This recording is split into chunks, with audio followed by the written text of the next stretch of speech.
সংবাদ সবাইকে স্বাগত জানাচ্ছি। আমি ফিরোজ তোহা। শুরুতে সংবাদ শিরোনাম জানিয়ে দেব এই মুহূর্তে হাতে পাওয়া সর্বশেষ গুরুত্বপূর্ণ আপডেট। আন্তর্জাতিক সংবাদ। ইরান ইসরায়েল ফিলিস্তিনি ত্রিমুখী যুদ্ধ চলছে। শুরুতেই থাকছে ইসরায়েলি সামরিক স্থাপনায় হিজবুল্লাহর মুহুর্মুহু হামলা। ক্রমবর্ধমান উত্তেজনার মাঝে ইসরায়েলের সামরিক স্থাপনায় হামলা চালিয়েছে হিজবুল্লাহ। উত্তর ইসরায়েলের বেশ কয়েকটি স্থাপনায় এ হামলা চালানো হয়। এবারে জানাবো ইসলামী প্রজাতন্ত্র ইরানের নয়া প্রেসিডেন্ট মাসুদ পেজেশকিয়ান ইয়েমেনি সরকারের প্রতিনিধি দলের প্রধানদের সঙ্গে বৈঠকে জোর দিয়ে বলেছেন যে মুসলমানদের উপর নিপীড়ন বন্ধ করতে হবে। জানাবো ইরানের নবম প্রেসিডেন্ট হিসেবে শপথ নিলেন মাসুদ পেজেশকিয়ান। ইসলামী প্রজাতন্ত্র ইরানের নবম প্রেসিডেন্ট হিসেবে শপথ নিয়েছেন ডক্টর মাসুদ পেজেশকিয়ান। আজ মঙ্গলবার স্থানীয় সময় বিকাল 4টায় জাতীয় সংসদ ভবনের প্রধান হলে তার শপথ অনুষ্ঠিত হয়। এতে প্রায় 88টি দেশের প্রতিনিধি দল অংশগ্রহণ করে। এবারে থাকছে গোপনীয়তা রক্ষায় নিজস্ব মেসেজিং অ্যাপ ব্যবহার করবে পাকিস্তান। বিভিন্ন ধরনের সমস্যা এড়াতে অর্থাৎ গোপনীয়তা রক্ষায় নিজস্ব মেসেজিং অ্যাপ ব্যবহার করার সিদ্ধান্ত নিয়েছে দেশটি। বিপ পাকিস্তান নামের অ্যাপটি মূলত কেন্দ্রীয় কর্মচারীরা ব্যবহারের জন্য তৈরি করা হয়েছে। এবং সর্বশেষ জানাবো কোটা আন্দোলনে হত্যাকাণ্ডের তদন্ত চায় ইউরোপীয় ইউনিয়ন। বাংলাদেশে চলমান কোটা সংস্কার আন্দোলনকে কেন্দ্র করে সহিংসতায় গভীর উদ্বেগ প্রকাশ করেছে ইউরোপীয় ইউনিয়ন। আজ মঙ্গলবার সংস্থাটির পররাষ্ট্র দপ্তরে প্রকাশিত এক বিবৃতিতে এই উদ্বেগ প্রকাশ করেছে সংস্থাটি। এতক্ষণ শিরোনাম শুনছিলেন, এবার বিস্তারিত। প্রিয় দর্শক, আপনি যদি এই চ্যানেলে নতুন হয়ে থাকেন, ভিডিওটি দেখতে দেখতে চ্যানেলটি সাবস্ক্রাইব করে আমাদের সঙ্গে থাকুন।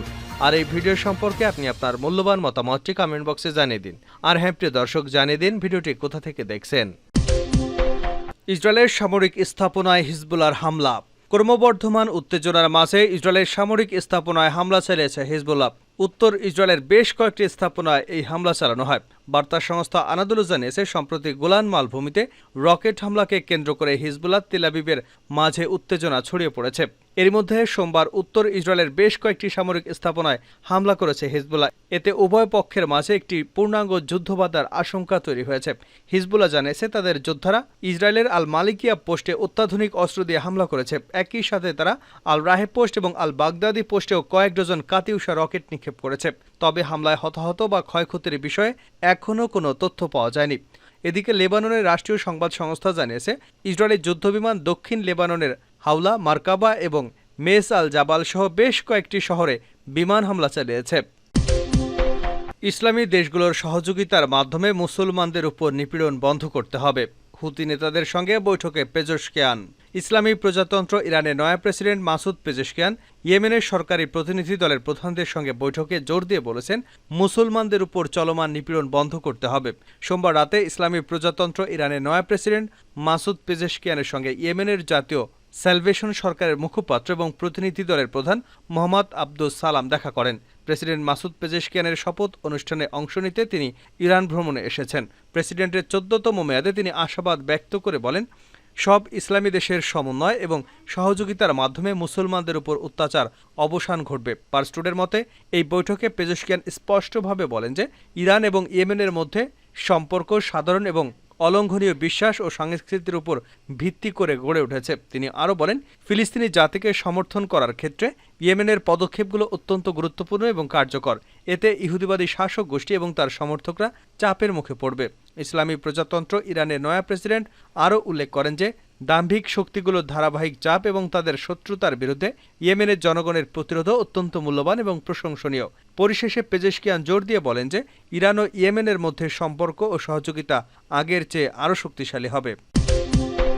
ইরানের নবম প্রেসিডেন্ট হিসেবে শপথ নিলেন মাসুদ পেজেশকিয়ান। ইসলামী প্রজাতন্ত্র ইরানের নবম প্রেসিডেন্ট হিসেবে শপথ নিয়েছেন ডক্টর মাসুদ পেজেশকিয়ান। আজ মঙ্গলবার স্থানীয় সময় বিকাল 4টায় জাতীয় সংসদ ভবনের প্রধান হলে তার শপথ অনুষ্ঠিত হয়। এতে প্রায় 88টি দেশের প্রতিনিধিরা অংশগ্রহণ করেন। শপথ নিয়ে পেজেশকিয়ান বলেন, প্রেসিডেন্ট হিসেবে পবিত্র কোরআন এবং ইরানি জাতির সামনে আমি সর্বশক্তিমান আল্লাহর কাছে শপথ করছি যে আমি রাষ্ট্রীয় ধর্ম, ইসলামী প্রজাতন্ত্রের ব্যবস্থা এবং দেশের সংবিধানকে রক্ষা করব। তিনি আরও বলেন, আমি আমার উপর অর্পিত দায়িত্ব পালনের জন্য আমার সমস্ত সক্ষমতা এবং যোগ্যতা উৎসর্গ করব এবং আমি জনগণের সেবা ও জাতিকে উন্নত করতে ধর্ম ও নৈতিকতা প্রচারে, ন্যায়পরায়ণতার প্রতি সমর্থন এবং ন্যায় বিচারের প্রসারে নিজেকে নিবেদিত করব।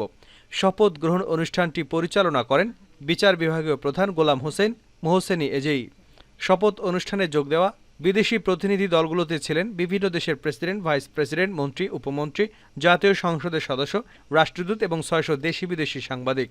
এর দুদিন আগে সর্বোচ্চ নেতা আয়াতুল্লাহ আলী উজমা খামেনি আনুষ্ঠানিকভাবে মাসুদ পেজেশকিয়ানকে প্রেসিডেন্ট হিসেবে দায়িত্ব পালনের অনুমোদন দিয়েছেন। গোপনীয়তা রক্ষায় নিজস্ব মেসেজিং অ্যাপ ব্যবহার করবে পাকিস্তান। বিভিন্ন ধরনের সমস্যা এড়াতে এবং গোপনীয়তা রক্ষায় নিজস্ব মেসেজিং অ্যাপ ব্যবহার করবে পাকিস্তান সরকার। বিপ পাকিস্তান নামের অ্যাপটি মূলত কেন্দ্রীয় সরকারের কর্মকর্তা কর্মচারীদের ব্যবহারের জন্য তৈরি করা হয়েছে। পাকিস্তানের তথ্য প্রযুক্তি এবং টেলিকমিউনিকেশন প্রতিমন্ত্রী ফাতিমা খাজা বলেছেন, অ্যাপটি মন্ত্রণালয়ের প্রাথমিক ট্রায়ালে রয়েছে, শিগগিরই এটি সরকারের অফিসগুলোতে চালু করা হবে। তিনি বলেছেন, আমরা সরকারি কর্মকর্তাদের মধ্যে সুরক্ষিত এবং ঔদ্ধত্যপূর্ণ যোগাযোগের উপর গুরুত্ব দিয়ে অ্যাপ্লিকেশনটি তৈরি করছি। বিপ পাকিস্তানের উদ্দেশ্য হল তথ্য উপাত্তের গোপনীয়তা রক্ষা করা। 2023 সালের আগস্টে তখনকার আইটি মন্ত্রণালয়ের মন্ত্রী আমিনুল হক প্রথম নতুন অ্যাপের কথা বলেন। তখনই তিনি এই অ্যাপকে হোয়াটসঅ্যাপের বিকল্প হিসেবে বর্ণনা করেছিলেন। তবে এখন অন্য কোনো অ্যাপের সঙ্গে এটি তুলনা করতে রাজি নন তিনি। খাজা বলেন, হোয়াটসঅ্যাপের সঙ্গে তুলনা করা যথাযথ হবে না, অন্য কোনো অ্যাপ্লিকেশনের সঙ্গে তুলনা করার ইচ্ছা নেই। পাকিস্তান ইন্টারনেট ব্যবহার করে তিনি যখন নানা ধরনের সমস্যা হচ্ছে তখনই দেশটির সরকারের কাছ থেকে এমন পদক্ষেপ সামনে এলো। চলতি বছরের এপ্রিলে পাকিস্তান সরকার নিরাপত্তার হুমকির কথা বলে ফেব্রুয়ারি থেকে সামাজিক যোগাযোগ মাধ্যম এক্স বন্ধের কথা জানায়। সম্প্রতির মাসগুলোতে ইন্টারনেট ব্যবহারকারীরা নানা ধরনের সমস্যার কথা জানায়, বিশেষ করে হোয়াটসঅ্যাপ ব্যবহারের ক্ষেত্রে। যদিও এসব অভিযোগ অস্বীকার করেছে তথ্যমন্ত্রী আতাউল্লাহ তারার। চলতি বছরের ফেব্রুয়ারিতে নির্বাচন চলাকালে মোবাইল ইন্টারনেট বন্ধ করে দেয় দেশটির কর্তৃপক্ষ। কোটা আন্দোলনে হত্যাকাণ্ডে তদন্ত চায় ইউরোপীয় ইউনিয়ন। বাংলাদেশের চলমান কোটা সংস্কার আন্দোলনকে কেন্দ্র করে সহিংসতায় গভীর উদ্বেগ প্রকাশ করেছে ইউরোপীয় ইউনিয়ন। আজ মঙ্গলবার সংস্থাটির পররাষ্ট্র দপ্তরে প্রকাশিত এক বিবৃতিতে এই উদ্বেগ প্রকাশ করেছেন সংস্থাটির পররাষ্ট্রনীতি বিষয়ক প্রধান জোসেফ বোরেল। একই সঙ্গে তিনি আন্দোলনকে ঘিরে বেআইনি হত্যাকাণ্ডের পুঙ্খানুপুঙ্খ তদন্তের আহ্বান জানিয়েছেন। অনেক দিন ধরে চলা কোটা সংস্কার আন্দোলন সম্প্রতি সহিংস রূপ নিয়েছে। দেশজুড়ে চলা সহিংসতা সরকারি হিসেবে 147 জনের মৃত্যুর খবর নিশ্চিত হওয়া গেছে। তবে সংবাদ মাধ্যমের প্রতিবেদনে এর চেয়েও বেশি প্রাণহানির কথা বলা হয়েছে। বিষয়টি নিয়ে উদ্বেগ প্রকাশ করেছে জাতিসংঘ, যুক্তরাষ্ট্র, ফ্রান্স সহ একাধিক দেশ ও জোট।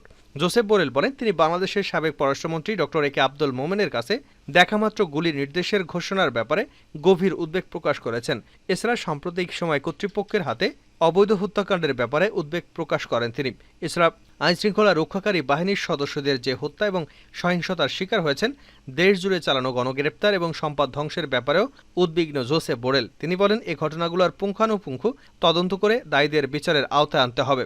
দেশজুড়ে আন্দোলনকারী সাংবাদিক এবং শিশুসহ যাদের উপর আইনশৃঙ্খলা রক্ষাকারী বাহিনীর বল প্রয়োগ অসংখ্য ঘটনা রয়েছে, তার জন্য দায়ীদের জবাবদিহিতার আওতায় আনতে হবে। পুলিশের হাতে গ্রেপ্তার হাজার হাজার মানুষকে সঠিক প্রক্রিয়ার মাধ্যমে ব্যবস্থা নেওয়ার আহ্বান জানান ইউরোপীয় ইউনিয়নের এই কর্মকর্তা। তিনি বলেন, আমরা এই সংকটে কর্তৃপক্ষের সব পদক্ষেপের উপর গভীর নজর রাখছি। বাংলাদেশ ও ইউরোপীয় ইউনিয়নের মৌলিক সম্পর্ককে মাথায় রেখে বাংলাদেশের কাছে আমরা মানবাধিকারের পূর্ণ সমর্থন আশা করি।